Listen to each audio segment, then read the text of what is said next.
मैं डॉक्टर भामा अग्रवाल आपके अपने यूट्यूब चैनल पर आपका स्वागत करती हूँ, अभिनंदन करती हूँ। आइए प्यारे बच्चों, आज हम साठोत्तरी एवं समकालीन हिंदी कविता के सशक्त हस्ताक्षर श्री रघुवीर सहाय जी द्वारा रचित कविता आत्महत्या के विरुद्ध का अध्ययन शुरू करते हैं। यहाँ कविवर नौजवानों में बढ़ती हुई हताशा, निराशा तथा सपनों को टूटने के कारण, जीवन में अविश्वास तथा घुटन के कारण दिन प्रतिदिन जो आत्महत्याएं हो रही हैं, कवि उस पर प्रश्न उठाते हैं और इसे एक राष्ट्र की अत्यंत भयावह ज्वलंत समस्या मानते हैं। यहाँ कवि इस समस्या के विरुद्ध आवाज उठा रहे हैं। इतना होने पर भी दिन प्रतिदिन आत्महत्याओं की संख्या बढ़ती जा रही है। कवि कहना चाहते हैं कि आज जंगलों को काटकर जो राजमार्ग बनाए जा रहे हैं, अर्थात गांव से अथवा गांव के निकट जो जंगल है उन्हें काटकर राजमार्गों का निर्माण हो रहा है और इन राजमार्गों के किनारे प्रतिदिन कोई न कोई नवयुवक मरा पड़ा मिलता है। आज उन्हें पहचानना भी दुर्लभ हो गया है और मरने के कारण भी समझ में नहीं आते हैं। आज व्यक्तियों के बदले हुए पहनावे, जीवन शैली तथा शरीर के रखरखाव के कारण जातिगत भेद धीरे धीरे मिटता जा रहा है। इसलिए कोई विशेष जाति का परिचय न मिलने के कारण उस नवयुवक को पहचानना मुश्किल हो गया है। गांव के बड़े बुजुर्ग, बूढ़े लोग बताते हैं कि नवयुवक को जब अपनी महत्वाकांक्षा के अनुसार जीवन प्राप्त नहीं होता तो वह हताश और निराश होकर इस जीवन को हार बैठता है और आत्महत्या कर लेता है। जबकि उस नौजवान के हम उम्र साथी उसकी मृत्यु का कारण कुछ और ही बताते हैं। कवि इस दोहरे उत्तर के कारण उसे आत्महत्या न कहकर हत्या का नाम देते हैं, क्योंकि इस आत्महत्या के पीछे कुछ ऐसी मानसिकताएं हैं जिनके कारण नवयुवक आत्महत्या को अंजाम देता है। अतः कवि उसे आत्महत्या न कहकर हत्या कहता है। परिवार की नवयुवक से लगी हुई उच्च आकांक्षाएं, अपेक्षाएं, नवयुवक की अपनी महत्वाकांक्षा, उसके अपने सपने, राष्ट्र में बढ़ती हुई समस्याएं, समाज में बढ़ता अविश्वास और बिखराव उस नवयुवक की संघर्ष शक्ति को कमजोर बना देता है। कवि आगे यह भी बताते हैं कि समय बदल रहा है, 21वीं सदी आ रही है और 20वीं सदी जा रही है कि ये 20वीं सदी जाते जाते मानव समाज को धोखा दे रही है। अर्थात जब स्वतंत्रता का संघर्ष करते हुए भारतवासियों ने जो सपने संजोए थे कि प्रत्येक युवा के पास काम होगा, प्रत्येक परिवार अपनी मूलभूत आवश्यकताओं को सहजता से प्राप्त करेगा, कोई बेरोजगार नहीं होगा, कोई लाचार असहाय नहीं होगा, दरिद्रता नहीं होगी, भिक्षावृत्ति नहीं होगी, समाज में किसी प्रकार का दोष नहीं होगा, खुशहाल समर्थ भारत का निर्माण होगा। लेकिन 20वीं सदी जाकर 21वीं सदी आने लगी है और ये सपने राष्ट्र के पूरे नहीं हुए हैं। अतः जो लोग समर्थ हैं, जो नवयुवक हैं, वो आज मौज मस्ती को ही जीवन मानते हैं। यही उन्हें समय की मांग महसूस होती है। और इस प्रकार मौज मस्ती करने वाले लोग ही इस जीवन को धोखा मानते हैं और जीवन लीला समाप्त कर देते हैं। सत्य केवल उन भूखे प्यासे लोगों को लगता है जो कल भी संघर्ष कर रहे थे और आज भी अपने जीवन को चलाने के लिए संघर्ष कर रहे हैं। सदियों से यही भूख प्यास मिटाने का संघर्ष चल रहा है और युगों युगों तक इसी प्रकार चलता रहेगा। तो कवि समझाना चाहते हैं कि संघर्ष में मनोबल कमजोर बना लेना नवयुवकों को शोभा नहीं देता है। अब कवि कहते हैं कि 20वीं सदी का अंत मैं देख चुका हूं और 21वीं सदी आने पर क्या होगा इसके विषय में कुछ भी कहना संभव नहीं है। 20वीं सदी का जाना और 21वीं सदी का आना, इन दोनों के संधि काल में बड़ी मानसिक अस्थिरता, सामाजिक अस्थिरता, बिखराव और भटकाव बना हुआ है। अतः चारों ओर एक महा शून्य नजर आता है और इस शून्य काल में जो पढ़े लिखे लोग हैं, जो विचारशील लोग हैं, वो नित नई घोषणाएं करते हैं कि ऐसा होना चाहिए और इस प्रकार का समाज में नहीं होना चाहिए। वो बातें धरातल से जुड़ी हुई नहीं बल्कि हवा में होती हैं और सारी निरर्थक, सारहीन और व्यर्थ सिद्ध हो जाती हैं। यहाँ कवि यह भी बता रहे हैं कि इस लोकतांत्रिक व्यवस्था में बेरोजगार नवयुवक लोकतंत्र के विरोधी लोगों के साथ मिलकर लूटपाट करते हैं, हत्याएं करते हैं, अर्थात समाज में स्थिरता, शांति और व्यवस्था का वातावरण निर्मित नहीं होने देना चाहते। और जो लोग समर्थ हैं, संपन्न हैं, वह इसे एक सामाजिक दोष मानकर इन हत्याओं का भय आम जनता को दिखाकर वह स्वयं इस भय की आड़ में छिप जाते हैं ताकि कोई भी व्यक्ति उनके दोहरे व्यक्तित्व को, उनके दोगले आचरण को न पहचान पाए। तो कविवर द्वारा आत्महत्या के विरुद्ध इस कविता में नवयुवकों की आत्महत्या की समस्या को उठाते हुए इस कविता की पंक्तियों में जो कहते हैं, आइए अब हम उसका अध्ययन आरंभ करते हैं। पद संख्या 4। यह युग है जिसका अंत हमें दिखता है, पर अगले युग का आरंभ नहीं जानते। मनहूस शून्य के अथाह में पांव नहीं टिकते हैं। हम डूबते नहीं, उतराते रहते हैं। बार बार यह कोशिश है कि हर एक संवाद अर्थहीन हो जाए। लोगों के संबंध मध्यस्थों द्वारा बना करें। प्रसंग प्रस्तुत पद हमारी हिंदी की पाठ्य पुस्तक समकालीन हिंदी कविता में संकलित साठोत्तरी व समकालीन कविता के सशक्त हस्ताक्षर श्री रघुवीर सहाय जी द्वारा रचित आत्महत्या के विरुद्ध नामक कविता से लिया गया है।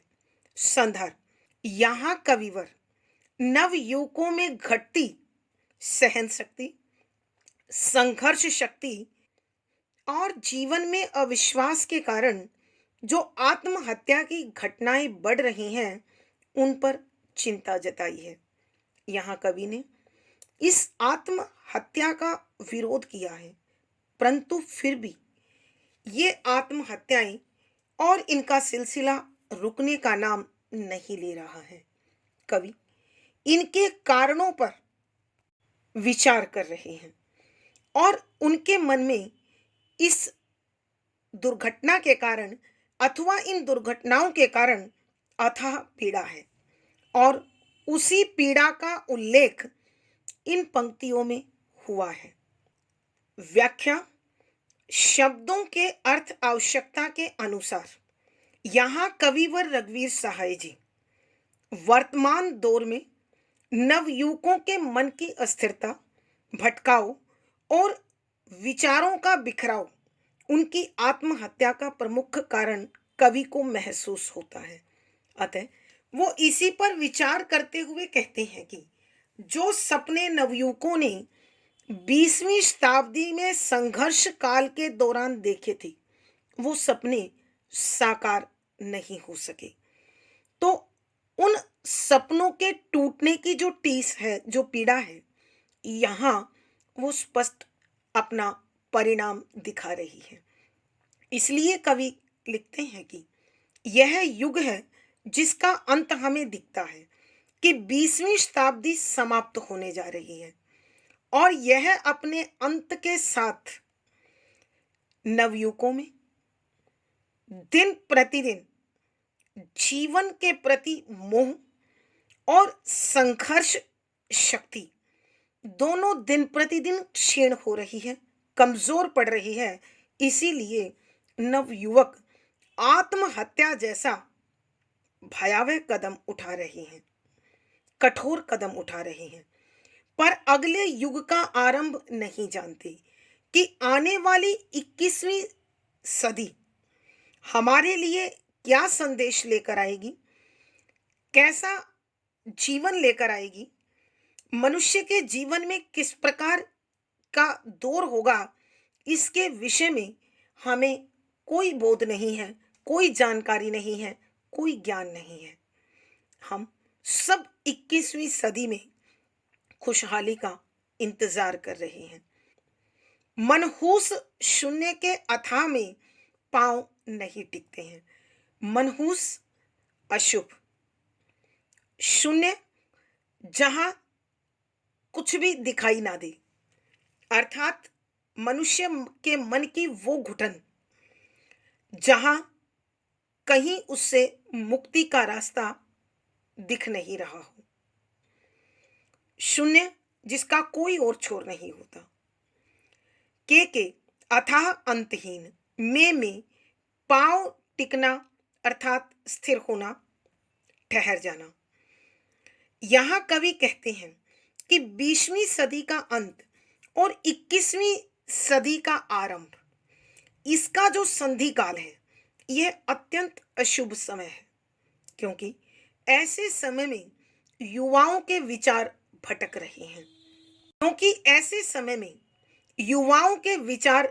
रहे हैं। उनका मनोबल कमजोर पड़ रहा है, संघर्ष में उनका विश्वास घट रहा है और सपनों के टूटने की टीस ने उन्हें इतना अधिक व्याकुल, घुटन भरा बना दिया है कि वो जीवन से नाता तोड़ने को मजबूर हैं। हम डूबते नहीं, उतराते रहते हैं।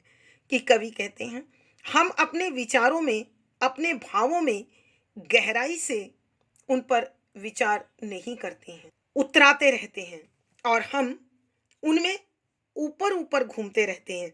अर्थात कवि के कहने का भाव यह है कि कभी तो मनोबल इतना मजबूत होता है कि हम संघर्षशीलता के नए सपने बुन डालते हैं और कभी देखते ही देखते मनोबल इतना कमजोर पड़ जाता है कि जिंदगी का एक पल भी भारी लगने लगता है। बार बार यह कोशिश है कि हर एक संवाद अर्थहीन हो जाए। कि कवि समझा रहे हैं कि वो बार बार यह कोशिश करते हैं, उनका यह प्रयास है संवाद, बातचीत अर्थहीन, महत्वहीन, कि इस प्रकार निराशा से भरा, उदासीनता से भरा, कायरता से भरा, बुजदिली से भरा हर भाव, हर विचार महत्वहीन हो जाए।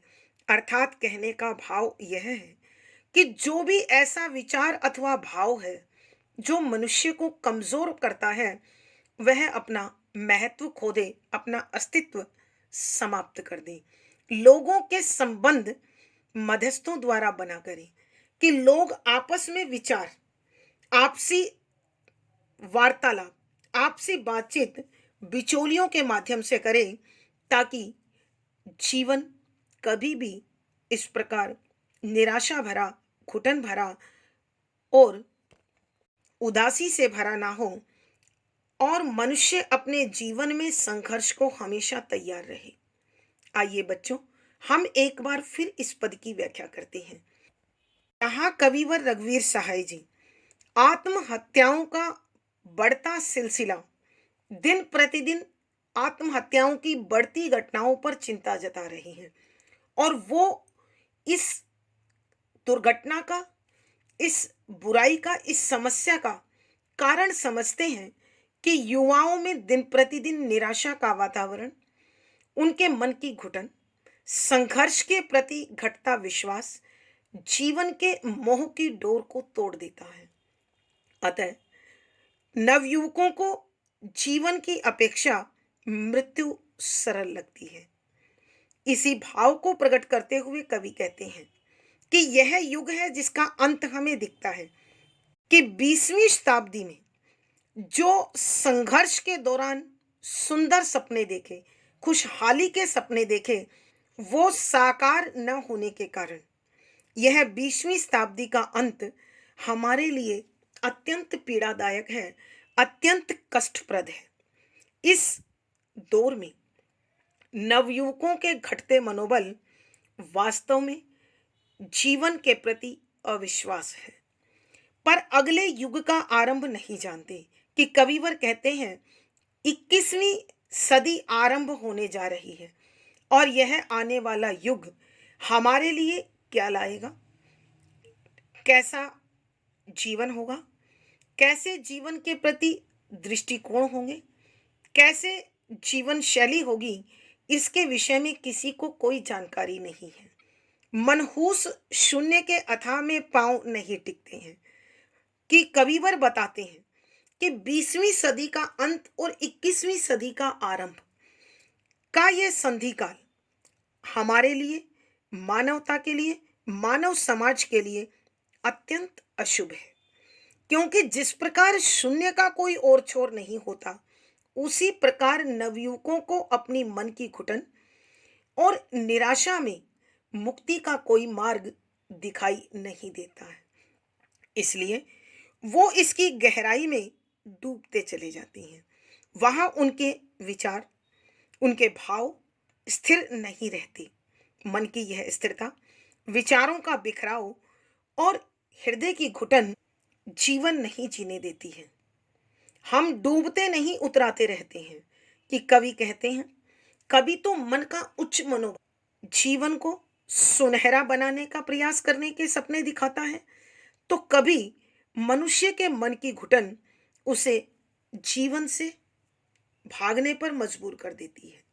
कवि कहते हैं, हम अपने विचारों पे और भावों में कभी डूबते हैं, कभी उतराते हैं, अर्थात इन विचारों की कशमकश में, उलझन में, असमंजस की स्थिति बनी रहती है।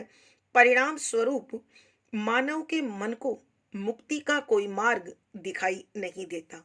बार बार यह कोशिश है कि हर एक संवाद अर्थहीन हो जाए।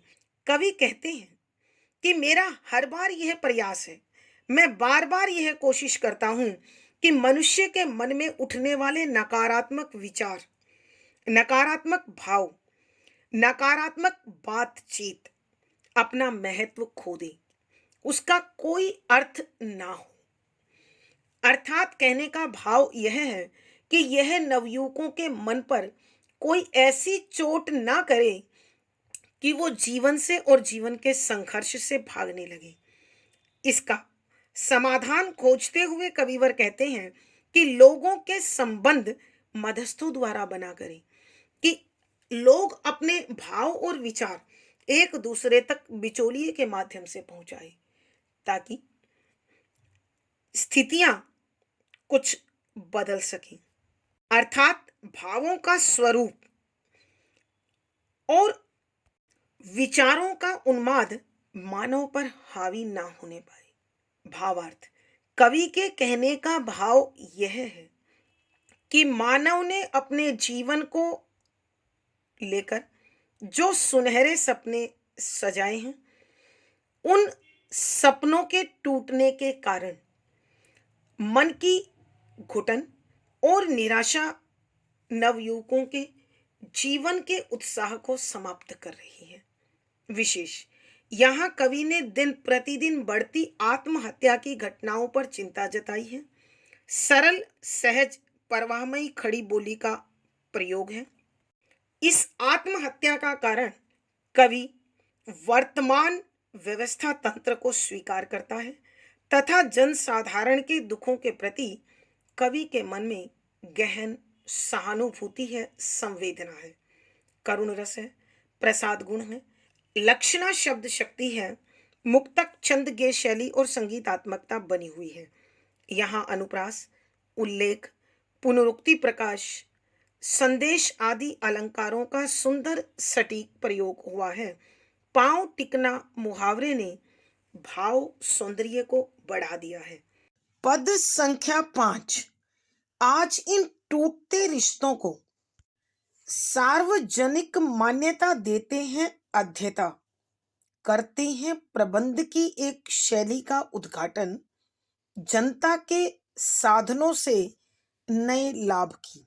यह नहीं हो सकता, यह नहीं होगा, शून्य में घोषणा करता है विचारक।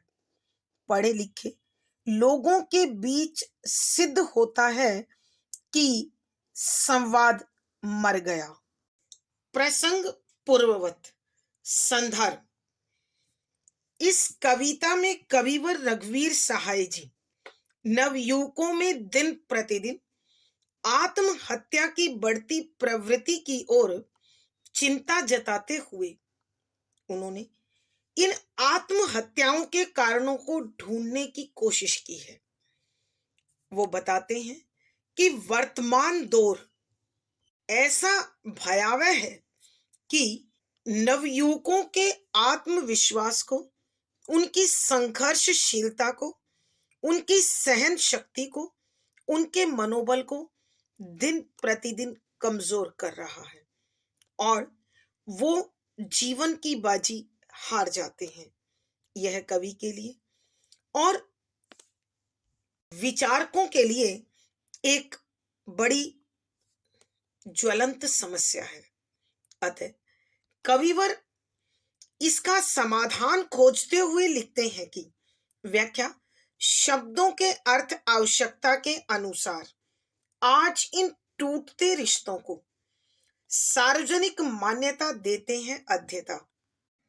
यहाँ कविवर रघुवीर सहाय जी नवयुवकों में बढ़ती आत्महत्या की प्रवृत्ति पर चिंता जता रहे हैं और साथ ही साथ वर्तमान दौर के उस व्यवस्था तंत्र को, उस नई विचारधारा को, उस नई शिक्षित और चिंतनशील सोच पर व्यंग कर रहे हैं, जिसमें वर्तमान समय में टूटते बिखरते रिश्तों को मान्यता दी जा रही है। अर्थात कवि के कहने का भाव यह है कि इस परिवर्तन के दौर में रिश्तों की मर्यादा कमजोर पड़ रही है और चिंतनशील प्राणी, मननशील प्राणी, विचारक, अध्ययनशील प्राणी इन टूटते बिखरते रिश्तों को समय की मांग समझ रहे हैं और उसे सार्वजनिक तौर पर यानी लोगों के बीच मान्यता दिलाते हुए इसे समय की मांग बताते हैं। परिवर्तन के इस दौर का एक महत्वपूर्ण हिस्सा बताते हैं। कवि इस व्यवस्था शैली पर, इस नई सोच पर करारा व्यंग करते हैं कि यही एक ऐसी सोच है जो मनुष्य को मनुष्यों की भीड़ में भी अकेला कर रही है और इस अकेलेपन के दर्द से जूझता व्यक्ति अपने मन के भावों को, अपने मन के विचारों को, अपने मन की उलझन को, अपने मन की दुविधा को किसी से बांट नहीं पाता है, किसी के साथ उसे बातचीत के माध्यम से सुलझा नहीं पाता है और ऐसे में अकेला निराश मन, अकेला उदास मन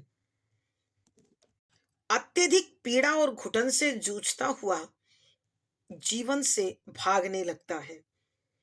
करते हैं प्रबंध की एक शैली का उद्घाटन कि ये चिंतनशील विचारशील प्राणी ही एक नई व्यवस्था के तरीके का उद्घाटन करते हैं, उसे समाज के समक्ष प्रस्तुत करते हैं, मानव समाज के बीच उतारते हैं, जनता के साधनों से नए लाभ की। और यह व्यवस्था है, यह वह तरीका है जिसमें जनता के साधनों से अपने लाभ की व्यवस्था करते हैं।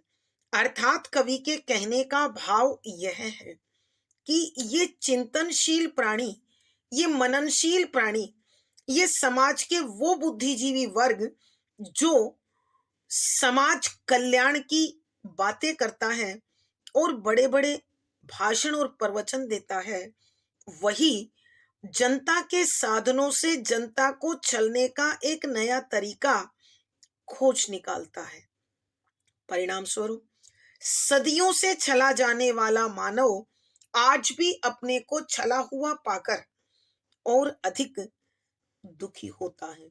जब यथार्थ, जब सत्य उसे महसूस होता है, पता चलता है, तो वह दुख से भर उठता है।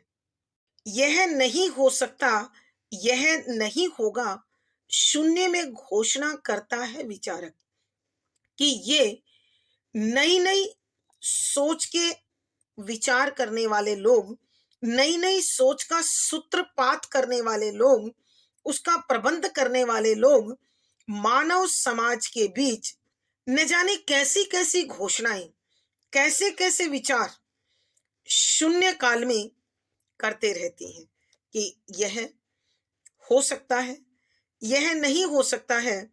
और धीरे धीरे इसी प्रकार शिक्षित लोग, पढ़े लिखे लोग, ज्ञानशील लोग, ज्ञानी लोग, प्रबुद्ध लोग इस सत्य को स्वीकार भी कर लेते हैं, क्योंकि संवाद मर गया है। अर्थात उन लोगों के बीच संवाद समाप्त हो जाता है।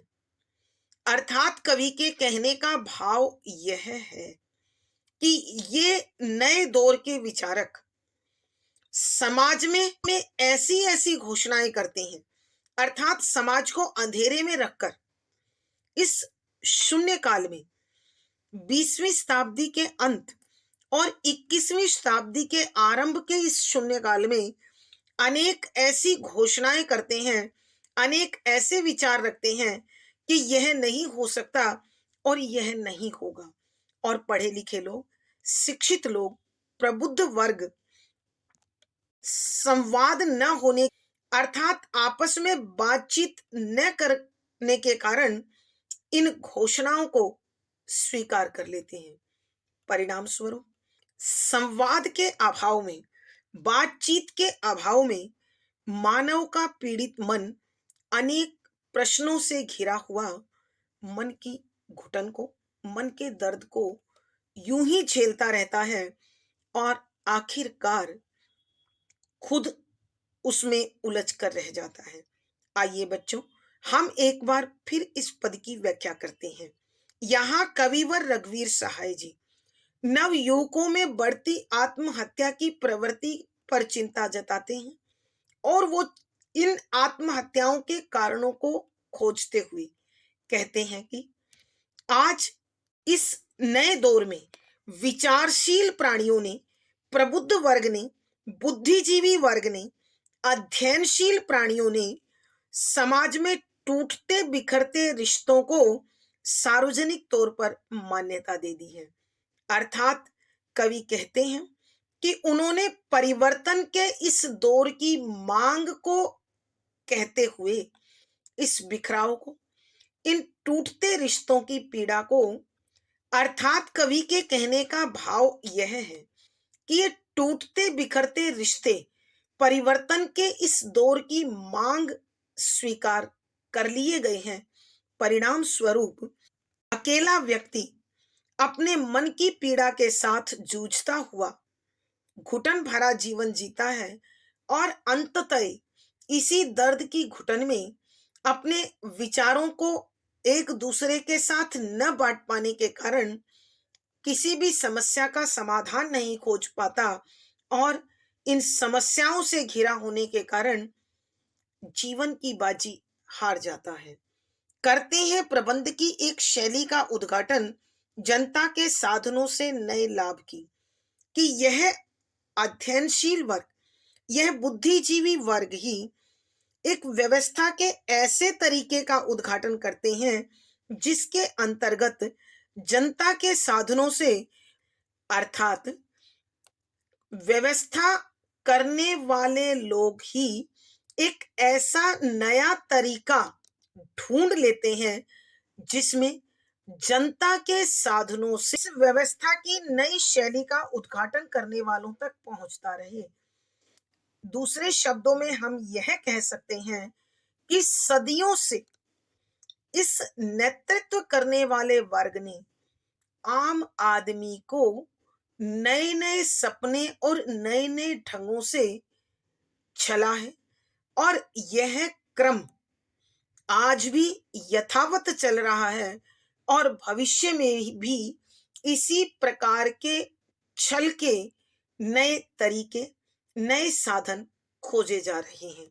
यह नहीं हो सकता, यह नहीं होगा, शून्य में घोषणा करता है विचारक कि इस 20वीं शताब्दी के अंत में और 21वीं शताब्दी के आरंभ का यह जो शून्य काल है, इस शून्य काल में जहां मनुष्य का मन अंतहीन घुटन से घिरा हुआ है, ऐसे में ये विचारशील प्राणी अनेक ऐसी घोषणाएं करते हैं जिनके अनुसार वो कहते हैं कि यह व्यवस्था हो सकती है, यह व्यवस्था नहीं हो सकती है और यह व्यवस्था नहीं होगी।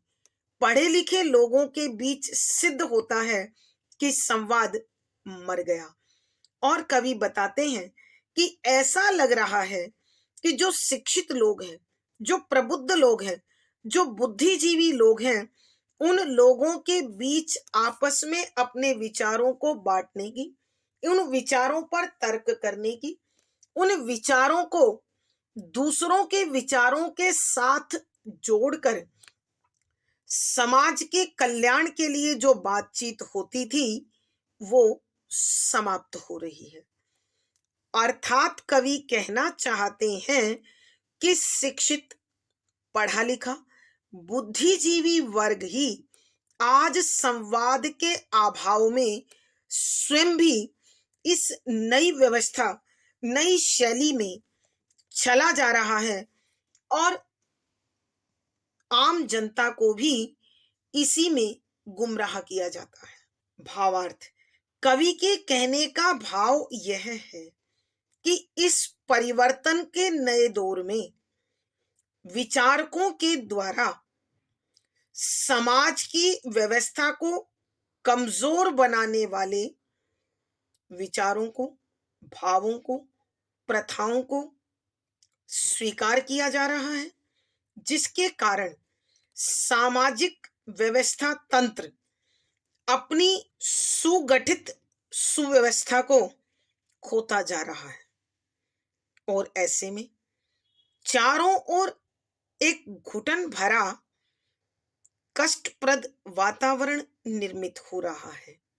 विशेष यहाँ कवि ने व्यवस्था तंत्र की उन शैलियों का उद्घाटन किया है जिसके कारण युवा वर्ग आत्महत्या की ओर विवश हो रहा है। इसीलिए कवि ने इसे आत्महत्या नहीं, हत्या कहा है। सरल, सहज, परवाहमयी खड़ी बोली का प्रयोग है। करुण रस प्रसाद गुण है। व्यंजना शब्द शक्ति है। मुक्तक छंद गे शैली और संगीतात्मकता बनी हुई है। यहाँ अनुप्रास, उल्लेख, पदमैत्री, मानवीकरण आदि अलंकारों का सुंदर सटीक प्रयोग हुआ है। पद संख्या 6 कर्महीन लोकतंत्र की मदद करता है विध्वंसक लोकतंत्र, दोनों मिलकर विचारधारा चलाते हैं कि कोई विचार नहीं, हत्या ही सत्य है। हम भी भयभीत, असहाय भी भयभीत है, यो कहकर भीड़ में समर्थ छिप जाते हैं। प्रसंग पूर्ववत। संदर्भ, यहाँ कविवर रघुवीर सहाय नवयुवकों में बढ़ती आत्महत्या की प्रवृत्ति को लेकर अत्यधिक चिंतित हैं और वो इन आत्महत्याओं के कारणों का पता लगा रहे हैं। खोज करने पर उन्हें जो प्राप्त हुआ है कि बुद्धिजीवी वर्ग, प्रबुद्ध वर्ग आम जनता को और भोले भाले नवयुवकों को अपनी शोषण के तरीकों से छलता है और उनके जीवन की घुटन को इतना अधिक बढ़ा देता है कि युवा आत्महत्या को विवश हो जाते हैं। इसी सत्य का उद्घाटन करते हुए कविवर लिखते हैं कि व्याख्या, शब्दों के अर्थ आवश्यकता के अनुसार कर्महीन लोकतंत्र की मदद करता है विध्वंसक लोकतंत्र। यहाँ कविवर रघुवीर सहाय जी नवयुवकों को आत्महत्या की ओर धकेलने वाले जो कारण हैं, कवि उन कारणों पर विचार करते हुए कहता है कि कर्महीन अर्थात कर्म से रहित, जिसके पास कोई काम नहीं है, निकम्मा। लोकतंत्र, लोगों का तंत्र, लोगों की व्यवस्था की मदद सहायता करता है विध्वंसक, विनाश करने वाला, नाश करने वाला, विध्वंस करने वाला लोकतंत्र, लोगों का तंत्र। लोकतंत्र में हम यह सत्य को जानते हैं कि लोगों के द्वारा चुने गए प्रतिनिधि लोगों की सरकार चलाते हैं और लोगों के लिए व्यवस्था करते हैं। यहाँ कवि उसी लोकतंत्र की एक बहुत बड़ी कमजोरी का उद्घाटन करते हुए कहते हैं कि ऐसा लोकतंत्र, लोगों का एक ऐसा समूह जिसके पास कोई काम नहीं है, जो बेरोजगार है, जो कर्महीन है, ऐसे लोगों की सहायता का बहाना वो लोकतंत्र बनाता है जो विध्वंसकारी है, जो नाश के कार्यों को करने में जुटा हुआ है, जिसका लक्ष्य महाविनाश है। अतः वो इस कर्महीन लोकतंत्र का सहयोग लेकर समाज में लूटपाट कराते हैं, सामाजिक समरसता और सामाजिक शांति को समाप्त करते हैं और समाज की व्यवस्था को तहस नहस कर देते हैं। दोनों मिलकर विचारधारा चलाते हैं कि कवि बताते हैं कि ये निकम्मा लोकतंत्र, कर्महीन लोकतंत्र और विनाशकारी लोकतंत्र मिलकर समाज में एक ऐसी स्थिति उत्पन्न कर देते हैं, समाज में एक ऐसी सोच उत्पन्न कर देते हैं जिसके कारण मनुष्य डरा हुआ रहता है, घबराया हुआ रहता है और भयभीत रहता है कि कोई विचार नहीं, हत्या ही सत्य है। ऐसे में मनुष्य के पास एक ही रास्ता शेष बचता है, वो आत्महत्या का, जिसे कवि इस कर्महीन और विध्वंसकारी लोकतंत्र के द्वारा बनाई गई व्यवस्था का परिणाम मानते हैं। अतः वो इसे हत्या कहते हैं।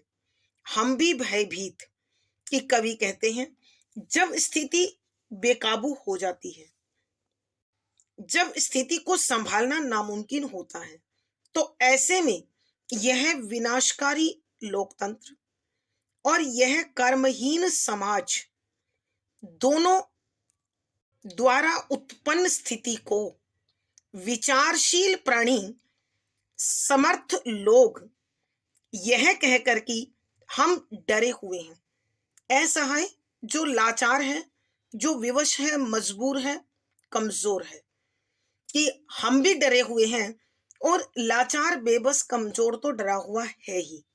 और ऐसा कहकर जो लोग इस व्यवस्था को काबू कर सकते हैं, वो उस भीड़ में जाकर छिप जाते हैं जो विध्वंसक भीड़ है।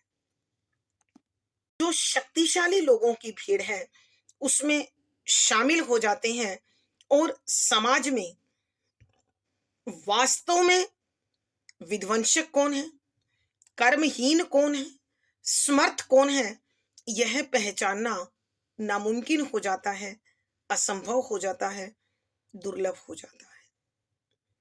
आइए बच्चों, हम एक बार फिर इस पद की व्याख्या करते हैं।